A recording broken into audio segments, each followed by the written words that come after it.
21ኛው የዓለም የቤቶች ሻምፒዮና በአገረ ፖላንድ ቶሩን ተጀምሯል። እሁድ ደግሞ ማብቂያው ነው።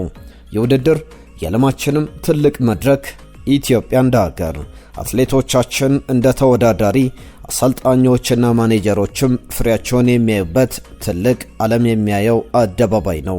ታዲያ ፍጻሜውን እስኪያገኝ እነማን ይጠበቃሉ የሚለውን በማጣሪያው ሂደትም ያሉ ጉዳዮችን በተከታይነት እናስቃኛችኋለን። ክቡራት የኢትዮ ራነርስ ተከታታዮቻችን ዛሬ ወደ ፖላንድ የሄዱትን አትሌቶች ብቻ ሳይሆን ከፖላንድ የቀሩትንም አትሌቶች ጉዳዮቻችን እናደርጋችኋለን።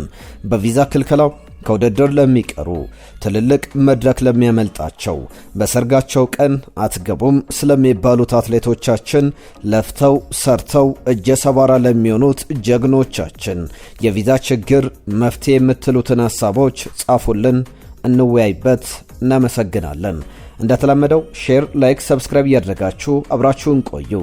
አሁን በዝርዝር ወደምንመለከታቸው ጉዳዮች እናልፋለን። ዛሬ አርብ መጋቢት 11 በተጀመረው 21ኛው የዓለም አትሌቲክስ የቤቶች ሻምፒዮና በሴቶች 800 ሜትር የመጀመሪያ ዙር ማጣሪያ ተደርጓል። ኢትዮጵያዊቷ ንግሥት ጌታቸው በምድብ 4 ላይ ተወዳድራ 800 ሜትሩን 2 ሰዓት ከ02 ከ89 በመግባት አንደኛ ደረጃን ይዛ ወደ ቀጣዩ ዙር አልፋለች። ወደ ግማሽ ፍጻሜው ንግሥት በኛው የዓለም አትሌቲክስ የቤቶች ሻምፒዮና ቻይና ናንጂንግ ላይ ሁለተኛ ደረጃን ይዛ ብር ሜዳሊያ ለሀገሯ ማስገኘቷ ይታወሳል። ንግሥት ለሌላ ድል በግማሽ ፍጻሜው ማለፍ ይጠበቅባታል። እሁድ ፍጻሜው የሴቶች 800 ሜትር ይደረጋል። መልካም ዕድል እንላለን። 1500 ሜትር ላይ የሲዝን ቤስቷ 4 ከ00 ከ62 ነው። ፐርሰናል ቤስቷ የግል ምርጥ ሰዓቷ ደግሞ 3 ከ58 ከ42 ነው። ብርቅ ያየሎም በ1500 ሜትር በሰሚ ፋይናል ወደ ፍጻሜው ለማለፍ ትፋለማለች። ብርቄ በርቀቱ ካሉ አትሌቶች በ1500 ሜትር የተሻለ ፈጣን ሰዓት አላት። ፍጻሜ ላይ ቅድሚያ ግምትም አግኝታለች። ፍጻሜው እሁድ ይደረጋል። በወንዶቹ 3000 ሜትር ጌትነት ዋለና አዲሱ ይሁኔ ኢትዮጵያን ይወክላሉ።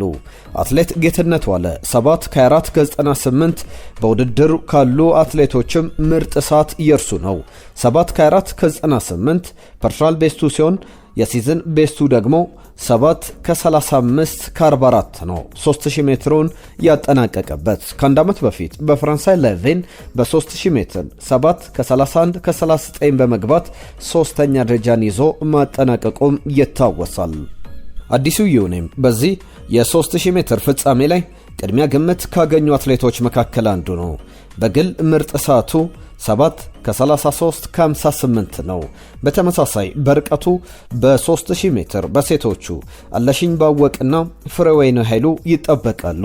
አለሽኝ ዘንድሮ 3000 ሜትሩን ያጠናቀቀችበት 8 26 ከ29 የግል ምርጥ ሰዓቷ ነው። ፍሬወይነ ኃይሉም 8 ከ1998 በርቀቱ ፐርሰናል ቤስቷ የግል ምርጥ ሰዓቷ ነው። ታዲያ ኢትዮጵያ በአንደኛው የዓለም የቤቶች ሻምፒዮና በአገረ ፖላንድ ቶሩን ላይ በ6 አትሌቶች ብቻ ስትወከል፣ ቀሪዎቹስ ትልቁ ጥያቄ ነው።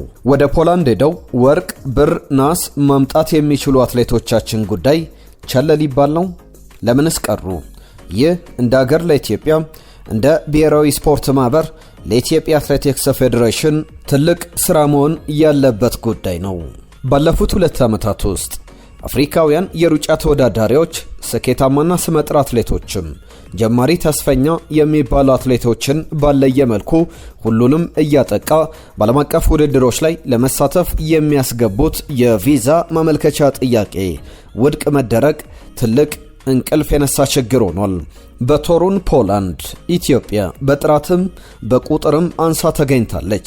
የዓለም አትሌቲክስ የቤቶች ሻምፒዮና ላይ ኢትዮጵያን እንዲወክሉ ከተመረጡ 10 አትሌቶች መካከል 4ቱ የዚህ ክፉ ዕጣ ፈንታ ሰለባ ሆነዋል። የወቅቱ የኦሊምፒክ የሴቶች የብር ሜዳሊያ ባለቤትና በ2024ም በግላስኮ ስኮትላንድ የተካሄደው የዓለም አትሌቲክስ የቤት ውስጥ ውድድር ሻምፒዮናና የወርቅ ሜዳሊያ ባለቤት ጽጌ ድጉማ በ800 ሜትር የአፍሪካና በቅርቡ የዓለም ወጣቶች ሻምፒዮና የሆነችው ሳሮን በረሀ በ1500 ሜትር ዘንድሮ በርቀቱ ላይ የግል ምርጥ ፈጣን ሰዓቷን ያስመዘገበችው አረጋዊን ካላዩ በ1500 ሜትር እና በወንዶቹ የወቅቱ የርቀቱ የኢትዮጵያ ሻምፒዮና ሞሲሳ ስዩም በ1500 ሜትር በቪዛ ክልከላ ምክንያት የ21ኛው የዓለም አትሌቲክስ የቤቶች ሻምፒዮና ተሳትፏቸው የተሰናከለባቸው አትሌቶች ሆኗል።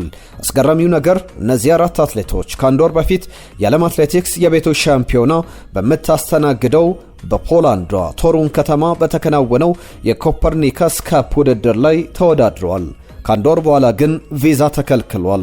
የአውሮፓ ህብረት በኢትዮጵያውያን ላይ ተግባራዊ ባደረገው የሸንገን ቪዛ ማመቻቸት ጥብቅ ሂደትና ማመልከቻን ከ45 ቀናት በፊት የማስገባት ግዴታ፣ ነጠላ የመግቢያ ቪዛ ገደቦችና ሌሎች ተያያዥ ነገሮች የኢትዮጵያውያን አትሌቶች የአውሮፓ ውድድሮች ተሳትፎ አደጋ ውስጥ ገብቷል። ታዲያ ነገሩ ሳይከፋ አስቸኳይ እርምጃ ካልተወሰደ ለአትሌቶቻችን ያዘን ምክንያት እየሆነ መቀጠሉ አይቀርም።